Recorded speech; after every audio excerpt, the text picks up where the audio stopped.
আসসালামু আলাইকুম বন্ধুরা, কেমন আছেন? আমি হ্যাচারি থেকে মুরগি নিয়ে আসলাম আর ভাবলাম আপনাদের সঙ্গে একটু কথা বলি। তো বাড়ি যাওয়ার সময় একটু খাদ্য নিয়ে যাচ্ছি। আমি যেহেতু মাত্র 20 পিস মুরগি নিয়েছি, বেশি খাদ্য নেব না। 1 সপ্তাহের খাদ্য নিচ্ছি, 5 কেজি নিচ্ছি।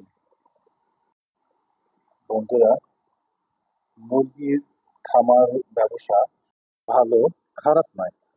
এটি লাভজনক ব্যবসা বলতে পারেন। আহ, যদি আপনি সঠিক ব্যবস্থাপনা পরিচর্যা করা যায়।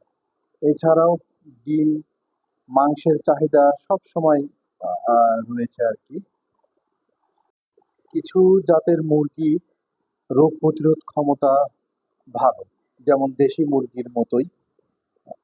আমি যেমন নিয়েছি ফার্মি মুরগি, এটারও মোটামুটি রোগ ব্যাধি কম হয়।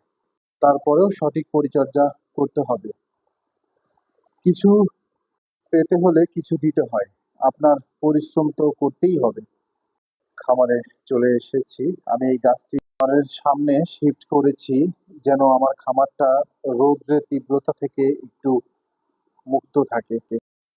বন্ধুরা, শুধু আপনার লাভজনক নয়, আপনার স্থানীয় মানুষদের কর্মসংস্থানের সুযোগও সৃষ্টি করে একটি খামার।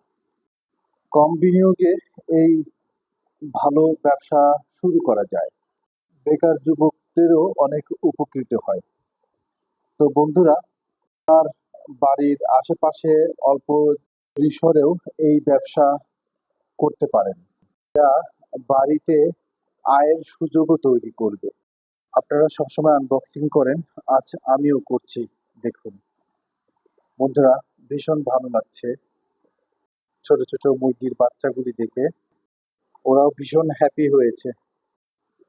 ক্ষুদ্র খামার থেকেই অনেক বড় কিছু করা সম্ভব, যদি আপনার চেষ্টা সঠিক থাকে।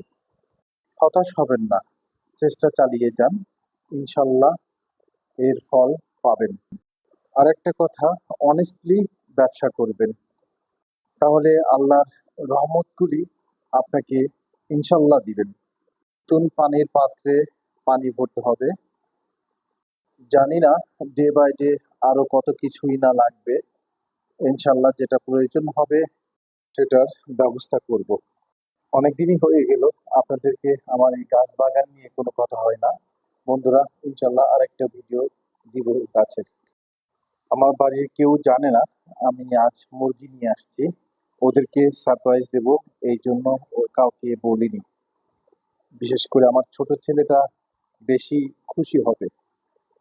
ওরা এত কাছ থেকে মুরগি কখনো দেখেনি, আমার মেয়ে তো আরো দেখেনি। মুরগির বীজটা বা মল প্রাকৃতিক সার হিসাবে ব্যবহার করা হয়। মুরগির মল বা বীজটা প্রাকৃতিক সার, যা বাগান বা অন্যান্য যে কোনো কাজে ব্যবহার করা যেতে পারে। ব্যবহার জানলে সত্যি কিছুই ফেলে দেওয়ার মতো নেই। খাদ্য দিয়েছি, পানি দিয়েছি, মাশাল্লাহ ওরা ভালো আছে, সুস্থ আছে। তো বন্ধুরা, আজ এই পর্যন্তই। খোদা হাফেজ।